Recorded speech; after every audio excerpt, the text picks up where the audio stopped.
This is The Gala Show. I'm your reporter on the beat, Gala Avery.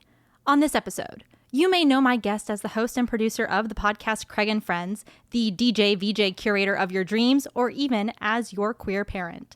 But here on The Gala Show, I know him as the father of fashion, and fashion is Peter, Craig MacNeil. Welcome to my abode, and thank you for welcoming me to your show. Thank you so much, Craig, for being here. Okay, so before we begin and bring up your topic for today, I have one question for you. Hit me.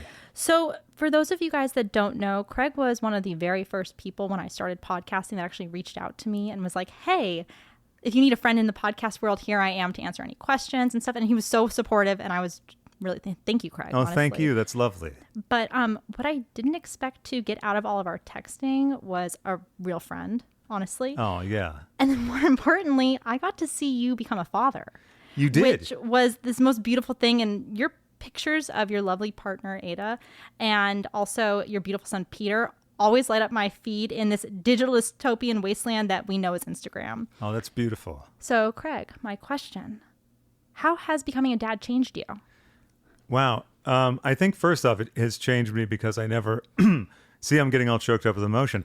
I never expected to be a dad. So it's remarkable to me when, from the first time I held him, I kind of instinctively knew what to do with him. It's definitely changed my conception of love and also sort of given me a larger zoomed out perspective on life, its purpose, and all of that stuff. Like, I still get way too hung up on minute details, but then if I can zoom out and see, like, for instance, right now it's easier because they're presently in England and I'm back in LA because of, the back and forth and all that stuff. And we will be doing that, but in smaller chunks and together. It's opened my eyes to a lot of other things. It has made those conversations, talking to people about having a child. It feels really nice to see, like, someone I was talking to yesterday, they were about to have a child. And it's nice to not just talk about the same subject, like, oh yeah, we both live in vinyl-sided houses or something. But there's some kind of connection that's already there. And I really love to connect with people. So I love being like, oh, that this stage is this and everything. And also the joy I feel when Ada and Peter call me every night, my night, their morning, and we have breakfast together. Oh. Yeah, it's really lovely. But then when he looks at me and his eyes light up, when he looks at me and he recognizes me over the phone, because you worry, you have these silly worries sometimes. He's not going to remember who I am. You know what I mean? Like little things like that. But also just the feeling of instantly knowing when I look at his face what he wants. Obviously, we're not all right all the time. But if he's crying or upset, I'm like, well, how about this? Or how about that? So that, and also the extra bond that it's provided for myself and Ada. We already had a terrific bond, but it's now an extra thing. Honestly, it's been such a joy for me watching because I want to be a mother one day. And so watching you become a father was just this beautiful, for me, it was unexpected because I didn't know you very well when it was happening. But then as I got to know you better and then seeing Peter, who is fashion. Peter is fashion. Yes, fashion. Absolutely. And fashion is Peter. Exactly. And fashion currently is in London. So doesn't that make sense? And fashion will be coming back soon to Los Angeles, hopefully. Absolutely. Yes. So now, as always, my guests get to bring their topic to the microphone. Craig, why don't you tell us what your topic is and why you decided to choose it? Thank you very much. My topic is the Craig and Friends Movie Club. Dun, dun, dun. Exactly. Because there is a bit of fanfare about it, because that's the excitement with which I consider or give film, as do you. And movie clubs for me are about sharing not just movies and telling people what's good or what's that. I'm not that keen on it, but similar to the show you produce, of course, the one you know because you're listening to this already, so you know it. Of course, I'm talking about the Joe Rogan show. Yeah. Yeah, exactly. I know. Yeah. That's just my jam. Yeah, it's politically aligned and all that. But of course, as with Video Archives, discussing films is like one of the greatest parts of being into film. And the other thing is, it's not just sharing films with the audience that listens to my show. I like to introduce people to things. And one of my favorite compliments was a couple people in Britain came up to me at queer events, bars, etc., and told me how much Body Double blew their mind and changed their whole way of looking at movies, etc. Also that maybe a queer kid will watch Casino but they wrote it off because of the notion that that's a straight kind of movie or something like that. So I like not just challenging people's expectations, but introducing them to things, and then also deeply reading the films with the subtext and what they're actually saying and all of that stuff, because I only realized like a while ago that I'm like, oh, all people don't do that. Yeah. And I do. And that's why I'm so passionate about some movies that people think are junk, or some people think are just a cop movie, or things like that. You know what? I think it's time for a quick word from our sponsors.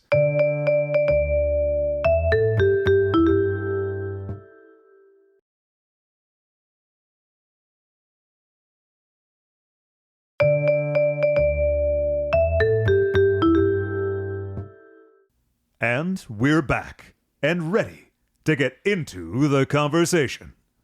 Well, let's get into it. You guys heard it here first. We are talking about Craig and Friends Movie Club today. Movie Club. Okay, 30 minutes on the clock, and our time starts now.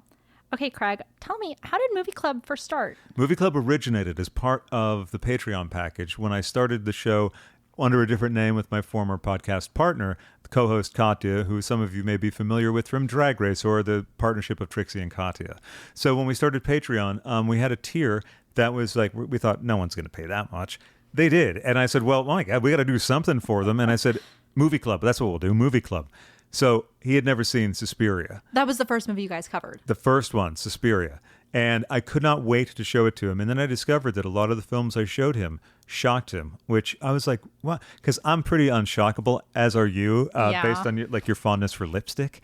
I actually got to interview Chris Sarandon, which was a really special experience. That is, I can imagine. Yeah, I've been writing this written piece, and when I interviewed Chris, because my personal favorite role of his, everyone has like a favorite Sarandon role, but my personal favorite role is him in Star Trek. He has a 1 episode like feature. I didn't know that. Wow. Yeah, in Deep Space Nine. It's the Luck episode. And we chatted about lipstick, and he told me, no one has ever asked me about this movie. It did nothing for me. Isn't that a wonderful response? It was wonderful, but one of the really illuminating things that I learned from him was that he hadn't seen the movie since it came out, and when he watched the rape scene, he actually had to pause because he did not remember doing that. Wow. He said it was so intense, and it was the first time that he realized how traumatizing it had been for him. Wow. And I thought that was a really interesting perspective. See, that's an amazing aspect too. And one of the things I love about talking to people who are involved in the film, because I didn't mention this before, one version or flavor of the Movie Club is when I get to talk to the participants or some of the participants of the film. I think things were in progress with William Friedkin via Jack Hughes from Wang Chung. He told me he had written them, and I just assumed, I was like, I think, because Jack's a lovely man, and I did a Q&A with Wang Chung at a screening that I put on in London of To Live and Die in L.A. But that film will come up again, I'm sure. Oh, I know it will.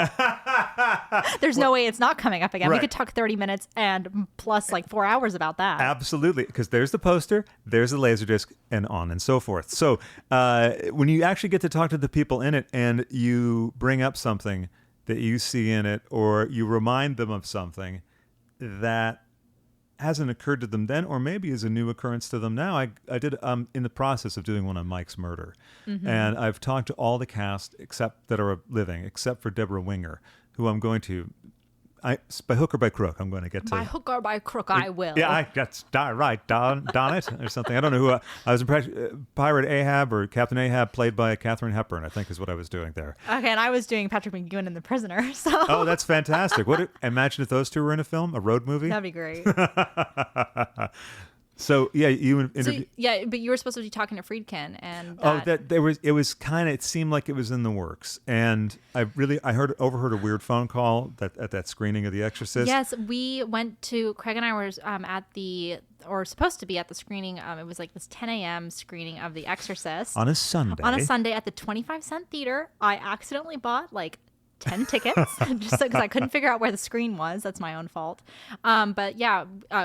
Friedkin was supposed to be there for a Q&A, which is why we all went, and then Craig heard the phone call. I showed up late, which is not my usual MO for a film, and I walk in right as the manager is getting a speakerphone call from Sherry Lansing talking about how William's not well and all that stuff. And I almost feel weird, like, should I tell the story now? But it was just so weird. And I was like, this is one of those very specific Hollywood moments that it's just odd. Do you know what I mean? Like, and I felt terrible, obviously, for him. And then walking into the film, I realized, oh, I haven't seen this movie in longer than I thought. And I will ruin it for myself by watching it from now. It was when Father Marin's in the gym. Yeah. And I was like, I don't remember this actual image. I'm getting out of here. No, I think you made the right choice. I had a really fun time, like, with who I was with, watching Exorcist at 10 a.m. Like, I mean, that's the time of day that you have to watch it. Yes, it is. In my opinion. I think so. My humble opinion. Yeah, but, I think you're right. But yeah, I'm sad that you didn't get to talk to Friedkin, because I think that would have been a really interesting guest to have on Movie Club, especially, like, your love for his movies. I would have loved to hear that. So sad that didn't happen. Thank you very much. Well, I'm going to be pilfering all of the interviews that I have of him, because I have some DGA stuff, some crazy stuff where he says some wild things about some of the scenes. Well, he says wild things anyway. Oh, always. But I did get to talk to him at a Q&A. Oh, you did? Yes, and I think it was his last public appearance. Right before I went to London for Peter's birth, I got to see Cruising and Body Double in the same day, which was like, oh my God, my dreams come true. And then there was a Q&A for Cruising, which he normally didn't do for Cruising. It was usually French Connection, Exorcist, Fred, rinse and repeat. Sadly, none for Deal of the Century. I always like to joke about that. And I got to talk to him about knowing Jack Hughes, and I'll send you the clip. But I'm going to put that in the Movie Club because I can't wait. I honestly. Oh, that's sweet. Thank you. And I think you'll be participating in that Movie Club. Yes, because I've never seen To Live and Die in LA, and Craig, when it was showing, was like, "You have to go see it," and I couldn't. And then before we did this podcast, Craig was like, "You should watch it." Or you didn't even say you should watch it. I was like, "I should watch it because I'm going to be seeing Craig." And it's like, Craig's been telling me to watch it. He told me that he was like going to call the police on me because I hadn't seen it. That's right. And I was like, I should watch it. And then I sat down to watch it. And I'm like, I'm not watching this on my laptop. It will not do this justice. And it won't do Craig justice. And I appreciate that so much because I've made it a policy to tell friends and people I care about, listen, I want you to see this film. Do me a favor. Don't read anything about it. Okay. And I tell them, listen, I've seen the movie. It's not about me. I care about what happens to you. It's a spoiler. I don't care if you say I don't like spoilers. Avoid it. Yeah. One time, a friend at the movie theater at New Beverly, they were showing another Friedkin film. I'm in the bathroom and the speaker was on. And I hear from the maker of The French Connection, he was back on the street. I hear bam, bam, bam, the music from it. And I go, oh no, my friend's in there. And what? And then I run out of the bathroom and he's in the lobby looking freaked out. And I go, oh, you didn't? He goes, no, you told me not to. I didn't want to see the trailer. I was like, thank you. So that's how I feel towards you about this. I have a friend that with certain movies that I'm taking him to go see, because you know how the Bev, they play their own movies sometimes that they're going to play that month. Yes. Like on the trailers. And so I have a friend that like looked at me and said, will this trailer ruin the movie? And I said, yes. And he's like, well, we're about to see it next week. I'm getting up and I'm leaving and I'll come back after. I don't like trailers. I love that the Bev plays trailers, but like, I'm not a trailer person personally. I feel the exact same way. I'm like, this is great. Uh-oh, it's this, it's like... This is great. Oh, no. Yeah, I have done this. Viewers at home, listeners at home will have to imagine that my fingers are in my ears and I'm just like... I've done that too. Yeah.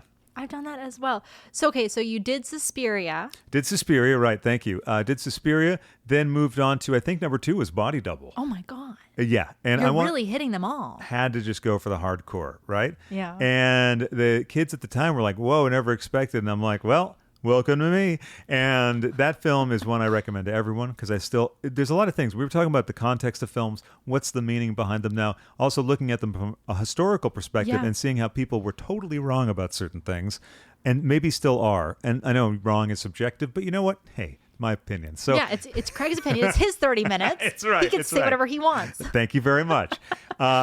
Body Double was slammed at the time for being misogynist. De Palma has always been slammed for being misogynist. I think it's the complete opposite. Much like with Cruising. Cruising's not a homophobic film. It's a repudiation of homophobia. That's a discussion for another time. But with Body Double, the only smart person in the movie, or the only person who has any true sense of what their purpose is and what they want out of life, is Melanie Griffith's Holly Body. Mm-hmm.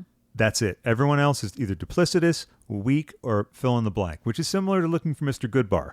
There's no Oh, and moral. I love that movie. I love it We so almost much. covered that on Video Archives Podcast Season 1. Almost. It was so close. Oh my God. But we didn't.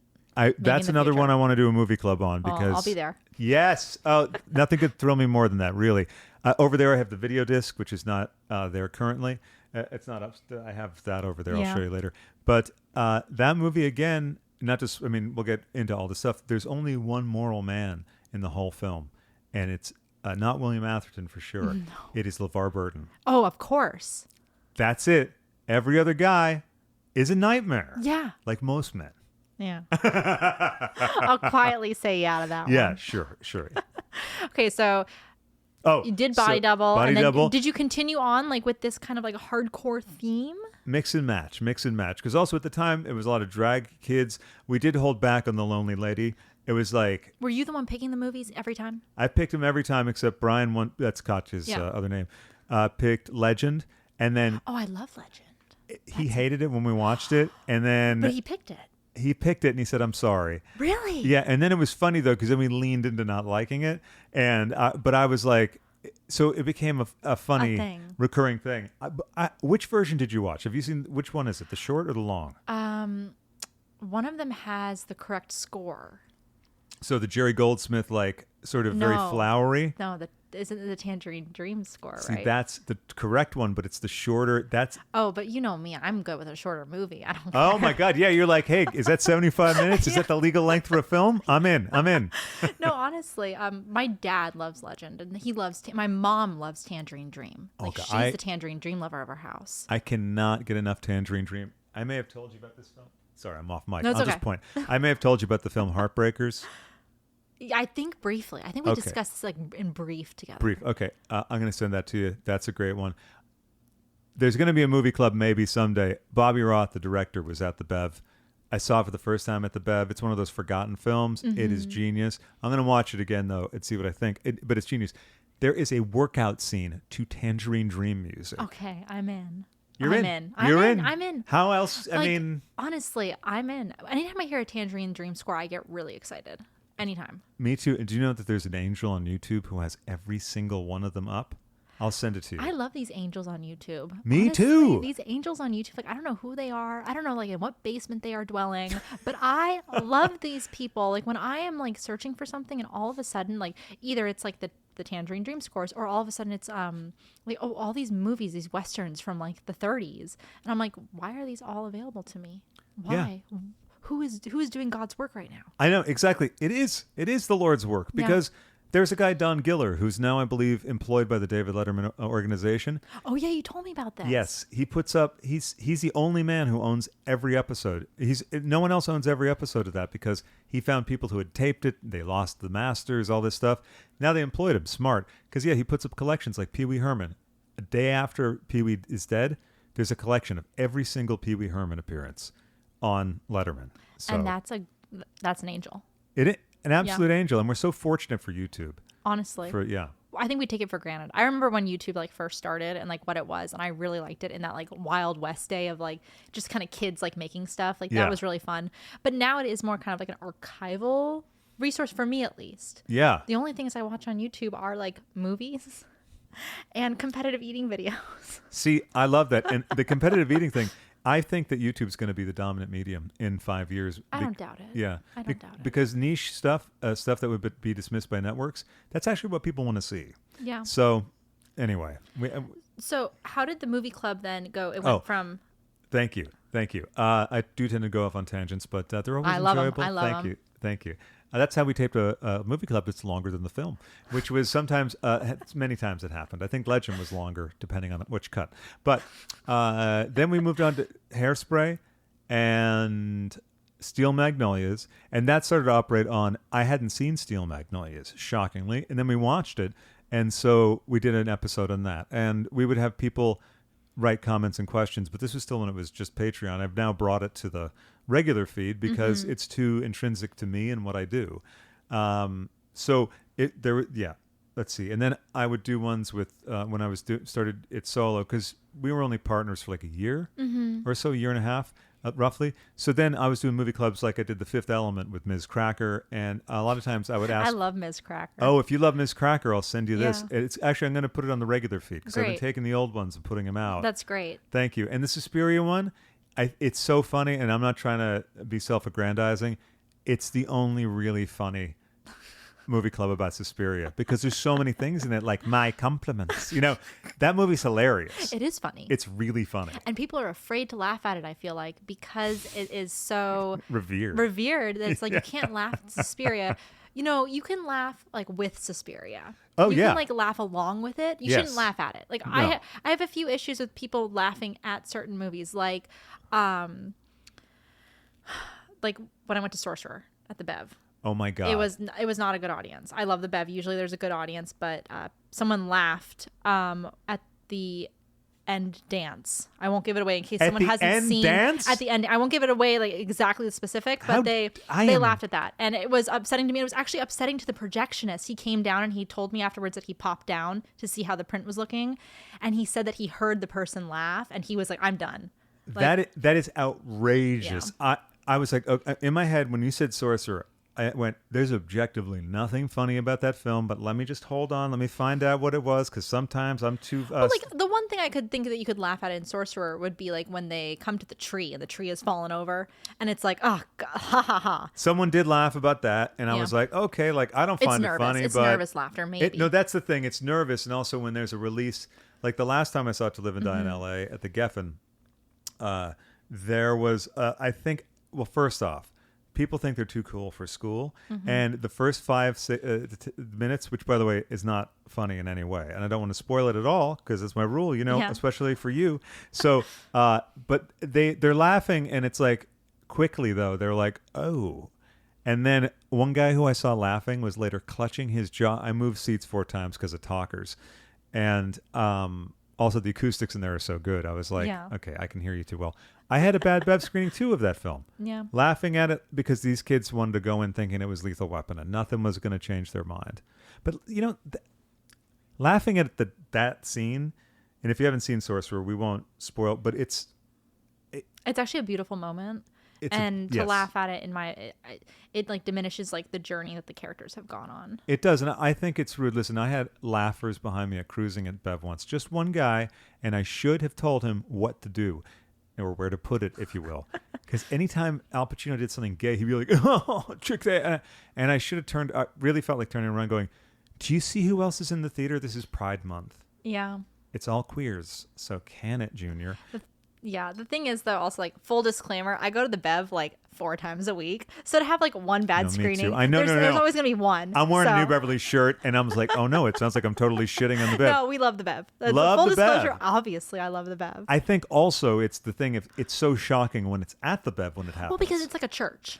The Yes. Bev is my church. I go there and I pray. Me too, and it's my sanctuary. If I'm having a bad time, when I had a breakup years ago, I mean, I was there all the fucking time. Yeah. I mean, I'm still there a lot, but like, No, I understand. It was my breakup place too. So Right? I get it. yeah, I get it. Yeah, it's the thing to do, and you can be like a vegetable, basically, emotionally. Go there. As I walk through the doors and I smell the popcorn, I'm like, oh, Best popcorn in LA. it is the It best is the best popcorn popcorn in in LA. LA. It is. What is the movie, Verhoeven movie with Robert Davi and Kyle MacLachlan? Oh my God. I can't, because all I can think of... Showgirls. Showgirls. Okay, all I could think of was Crimes of Passion. When I went to Showgirls at the LF3... That's all I can think of ever either. Sorry. Go ahead. Same here. When I went to Showgirls at the LF3, I also had like a laughing at the screen experience, and I was like, oh, this is so good. It's just European. It's not bad. It's European. I have that too, and it's funny because neither of us are movie snobs. There's a lot of people who go, oh, I've never seen Buñuel, and they're like, oh my God, you haven't? And I'm like, hey, don't start playing that game with me. like if they did with you, it'd be like, you want to go down that road? Let's go down crack that some road. knuckles. I think I actually saw my first Buñuel. Was it for the calendar episode? I think that was like my very first one. That makes me feel better because you did the full calendar. I did the full for calendar. PCP. Yeah, they just for the gave you some PCP. Yeah. You'll do anything for it.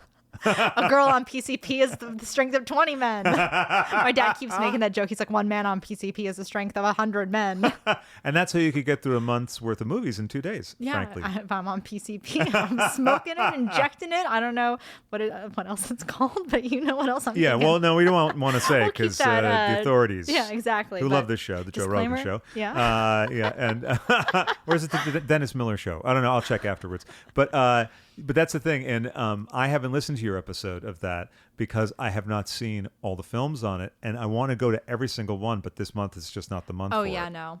Just in terms of schedule. No, it's just like, and honestly, like September, I got my tickets for September, and I was like, oh, I'm gonna be at the Bev a lot. Phantom of the Paradise, 2 nights. I know. Are you going both nights? I have tickets for both nights. I don't know if I'm going both nights. Well, I'm going Monday, which of course that means the more sophisticated night. Of course, because you're there. Well, yes, of course. I mean, yeah. I didn't want to say it outright, but imply. So then when you were on your own, you did several other movie clubs. You started Yes. having guests on to come and do it. Started having guests on, and then sometimes people involved from the film. And I also will reach out to anybody. So sometimes it works, sometimes it doesn't. Then also I like the notion of just talking to someone who's into a movie about the movie. Like, for instance, I have one about The Legend of Billie Jean with the film critic Jason Shawhan from Nashville. We talk about how it's basically a queer film. Again, I like getting into that. You're Cops looking are at bad. it like through a lens. Like Yes. you're basically saying, how can I see it in this way? Because there are lots of different ways to read a film. Yes. And so if you can read it any different way, and there are obviously seminal queer movies. Like, I mean, there you go. I'm pointing at a poster on his wall of Hedwig and the Angry Inch. There you go. That's a seminal queer movie, in my opinion. Absolutely. But there are some movies that you don't think about as being a seminal queer movie. Exactly. And that movie also, to me, can be watched by anyone because it's about allowing people to either diminish you, maim you, or damage your trajectory. Yeah. So I think it works on multiple levels. It's very, very queer. Tommy also, similarly. Yeah, it has similar themes. Actually, for Hedwig, I watched that in a religious class. Wow. We did a Gnostic study on the Thomas the Twin, Oh, wow. like biblical chapter. Yeah. And then we watched Hedwig, and we tried to relate like the twin aspect of Hedwig with the twin aspect of the Gnostic text. See, that's amazing. And that's something that I didn't know about that stuff until seeing the movie. And I think that movie is also incredible because of the rivers and rivers of information that it can lead you down if you're curious about them. And they're just there, and they can be fine. They can be wallpaper or like a piece of the fabric, rather, Yes. not wallpaper. Or if you want to, you can go further and look into the Greek myths and all of that stuff. Exactly. So what has been your favorite movie club that you've done so far? Ooh, well, I mean, Suspiria was such a gas. I loved that one. I love the Mike's Murder one. It's not done yet, but of course, Crimes of Passion with Gala Avery. yeah. Yeah. I'm batting my eyelashes, you guys. I'm blushing. We had a really long discussion on Crimes of Passion. Yeah. Oh, I actually just got the press kit for Crimes of Passion No sent to way. me. Yeah, I just got it sent to me. Oh my Eric God. Clapp at Cinema Force sent me a big box, and he knows I love Ken Russell, so he included it. And I was like, I wish I would have had this for when Craig and I spoke. But I mean, I can always just like talk to you again about Yeah. Crimes Oh, of no, we Passion. can do an add-on. We can do an add-on because you know what? It's just not long enough. No, it's By the way, when I said the editing is taking a while, I'm not parsing through and going like, it's just because of all the other stuff I was telling you Oh, about. no, yeah, Just some life event stuff. Yeah. I can't wait to do it. Now, and I kind of know the answer to this one, I think, but maybe you're going to surprise me. What is one movie you really want to cover? Oh, no. You know what? I got a couple. All That Jazz. Okay, which I have not seen yet. Oh, my God. I have the Criterion like Blu-ray, but I haven't seen it yet. Oh my God. If you want to come over and watch it, I mean, like, that's a movie I love showing people, like any movie I love, because I get to see it a little bit for the first time Yeah. through their eyes. But please, yes, watch that in the same way as To Live and Die in Yes. LA. I saw it at Prince Charles Cinema. I had to go complain to them about the volume twice. Wow, was it too loud or too soft? It was too soft. And then I realized they were showing a Blu-ray. Now, by the way, I'm not trying to besmirch the Prince Charles Cinema. They were playing it off a Blu-ray. I could tell because of that. Don't do that, cinemas. But I love a 4K. I want to say that too. Film's great. But I'd rather see a good 4K than Really? a washed out pink Oh my print. God, I would rather see like a crumpled Eastman print, like tattered, that David in the new Bev projection booth has had to like tape together and like fix. I'd rather see that. See, if it's to me, Faded to Pink, I just viscerally, I go, I can't. I hope I fade to pink like Eastman when I die. Like when I'm old, I want to be pink like Eastman. Well, I wasn't as sad that Lithomania that I missed it, which is a crazy statement for me to say. Did you hear that was it really pink? I heard it was Faded to Pink. And in my mind, I was like, oh, totally pink. Because that way I didn't have to feel as bad. That would be the wrong way to see that movie for the first time. I agree. For the second time, I'd be fine with that. A movie I'm really familiar with, maybe cool if it's at a marathon. By the way, the New Bev marathons, I love to death. Just wish they had the all-nighters because there's a certain perversity to those. But look, I get it. I could never do that. I know. They have those every now and then. I can barely do a midnight. I'm going to a midnight next month, I think. Wait, let me ask you. Because it's one I want to go to, and I hope that you're going to it too. I don't think it's going to be the same one. Let's True see. Stories? No, I'm going to go see Cowboy Bebop. Oh, I've never seen Cowboy Bebop. I watched the show, and I like the show. It's the same people that do Samurai Champloo, which I really like that anime. But I bought tickets to that because I have a friend who really wants to go see it. So What I'm going to try to do is, because like this month I really wanted to go because I'm like, I need to get more conversant with a lot of world cinema. Yeah. And Buñuel is someone I know of, but that's it. I know of. Mm-hmm. So, but the good thing is now I'll go on a trek of checking out some Buñuel. I watched a lot of Italian movies in the last couple of years, but like Vicious Poliziotteschi, if that's course. how. Yeah. The right way to do it. Okay, so All That Jazz. All That Jazz. Now, Mike's Murder, I was thrilled about getting that one going. Cruising. I really want to do one on cruising. Yeah. And it would be fun to do one on Boys in the Band as well. I'm not sure what there is much to say about that outside of what's already known. But I mean, for like something that maybe like there isn't much to say that isn't already known, it's more than the opinions of the people that come on. I think the that's varied guests. That's absolutely what it is. So All That Jazz is number one. I bet there's a couple others. That might, you know what? I bet it'll come back to me in a minute. If we do the next question, I'll be like, "Oh my God, that kind of thing." Wait. Like an hour later, we'll be like talking still off mic, and it'll be like, "Oh my God, I just I remembered." know that'd be it. Can you put an insert in?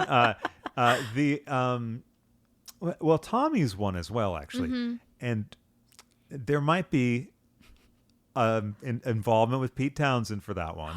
Ooh. Yeah, before the pandemic, and I know no one wants to hear about it. I was going to be going over and taping stuff with Pete. Now, though, because I filmed the shows, let's say it happened for a reason, because I will at some point. And in an Instagram post, he actually was excited that I had the Tommy poster. Oh, really? And I saw it like 8 weeks later, and I was like, oh my God, I didn't hit like. So I was like... Gotta quickly hit it. I did. I was like, Pete, I'm so sorry. And he had like emojis and stuff, like heart symbols. And I had filmed the thing. I was like, why don't I put the Tommy thing behind me? Because he might see it. Because we're, friends on Instagram. And then, of course, he saw it. And then he saw it. And then you didn't see his response. No, I didn't see it. Although that was a nice little pick-me-up during the pandemic. Yeah. So, but Tommy, I think also because... And I remember once going, can you do that? It's a mute. There's no dialogue. But like, then I realized what you said. It's about opinions. What do you get out of it? What do you see in it? Like, I remember when I was a kid and I was like, oh my God, this is a metaphor. Yeah. And because I watched it as a little kid over and over. This might explain. It's funny. It was actually my first Ken Russell movie also as a kid. As a Wow. little kid, yeah. I How- don't remember, I think I was in 3rd grade. I was roughly the same age. Yeah. And I loved the music rather. My brother worked at a video store, like one of the great ones that y'all talk about on Video Archives. And Video Smith, as we talked about before, that Yes. Eli went to, I did as well, in a different town, but a different part of Massachusetts. But my brother worked at a video store that was one of the mom and pop stores that never threw anything out. And it was called I can't remember, Vital Video or something, one of those great, awful names. Yeah. And they had everything. And their music section was like a massive section. So they had Let It Be when you couldn't find it. And my brother would just bring me home whenever I wanted. And my parents' rule was if Craig can understand it, he's allowed to watch it. I love that. That's a good rule because I was talking with someone who is also a father, and he was thinking about the movies that he was shown by his parents and then the movies that he will show his 2 sons. Yeah. And he's like, is this right to show my kids this? And I'm like, well, we turned out fine. Yeah. I turned out just fine. Craig, Yeah. you turned out fine. Yeah, exactly. He turned out fine. Show your kids Tommy. Yeah, exactly. Why not? If they can understand it. That's the thing. If they can understand it also, I think that the earlier you start allowing a kid to have sophistication in anything, reading, anything, even going to funerals. I have this thing where people should take their kids to funerals when they're, old enough, because death is inevitability. It's a real thing in life. You can't avoid it. It can't happens. Yeah, you can't avoid it. And I've seen, there's kids who go to funerals for the first time when they're 19. That's a bumpy road. But other Oh, I have one on Videodrome. I was going to say Videodrome as I Okay. scan my collection. What for about other like your things. unreleased ones? Like which ones are you Oh, really, I got a couple yeah. unreleased ones. One from 4 years ago on Spinal Tap with Devin Green. Ooh. Oh, I know. This one I can't believe I haven't put out yet. But I had some mental problems during the pandemic. I know I'm the only one who did, so I know. The only one. You're the only one that gets the pass. Thank you. I appreciate that. One for Liquid Sky. Okay. With the star and co-writer Anne Carlisle and James St. James, who was like a habitué of the club scene back in the same era. How do you pick your guests? I think people that are either, if they haven't seen the film, someone I think that will either enjoy it or have a very strong opinion about it. Mm-hmm. Sometimes I like to ask the guest to pick one. So if you ever wanted to pick one for us to talk about, that'd be great. Generally, it's the person I think that's most compatible with it. Yeah. You know what I mean? Or someone I know who's really good at talking about films like you are. Oh, right? thank you. You're welcome. You're quite welcome. Welcome to the Gala complimentary hour. It's very true, though. I would not issue a false compliment after this point in the show. No, I'm kidding. Yeah, so the ones I haven't released, those two, Spinal Tap and Liquid Sky. Oh, and one for Prince, Under the Cherry Moon, which is actually his best film. Yeah. And it's so good. That's also with Jason Shawhan. Psycho 3, I haven't put out yet. Oh. That movie's incredible. And I never saw Psycho until that. Okay, you've seen it now though that you went to that marathon, right? Did you go to the marathon? I had to miss the marathon. But you still saw Psycho. A month before. Okay, well that's fine. And I saw the first 3 a month before. But I was still like, I got to see these. Yeah. Yeah. But you did it. So that sounds really exciting. Thank you very much. I can't and of course, wait till those are out. I know. They're going to come out soon. Yeah, they Yeah. better. Yeah, well, they will. They will. And especially, I think, like with Live and Die in LA, I'm waiting for that one. I want you to do that I'm going to do it. because I want to hear your opinions. Oh, Uh-oh. my timer has gone off. I guess that's all the time that we have for today. Craig. Oh, you know what it feels like? It feels like that's all the time we have today, Gala. It does. So that is all the time that we have for today. Craig, is there any final thought that you would like to share with the audience? I think just that. Well, first off, probably if you're listening to this, you at least know what film is. You're aware. Maybe. I don't know. Maybe you're aware that movies exist, that people go to them or watch them at home. What I think the best thing is to a few things. Pick a couple movies that and don't read the back of the box. What am I thinking about? It's Or not, Letterbox. Do not read Letterbox No. description or reviews. no, or Amazon. Skip. If there's words on the screen, don't read them. I read too fast. We are so- illiterate here. Yes, exactly. Like just put a piece of paper up. The other thing is I read subtitles like way too fast. I can't put subtitles on. No. Oh, I hate people have it on English language things. I'm like, what are you doing? I can't. But just try some movies without any knowledge of what they are. That's my biggest message to people. And if you know what the worst thing that happens is you don't like them. The best thing, you're going to find something amazing. That's it for today. Thank you so much to my lovely guest, Craig MacNeil. Thank you so much to my lovely host, the wonderful Gala, host of The Gala Show. You can find Craig at Craig and Friends Pod on Instagram and make sure to check out his movie club. I'm Gala Avery, and this has been The Gala Show.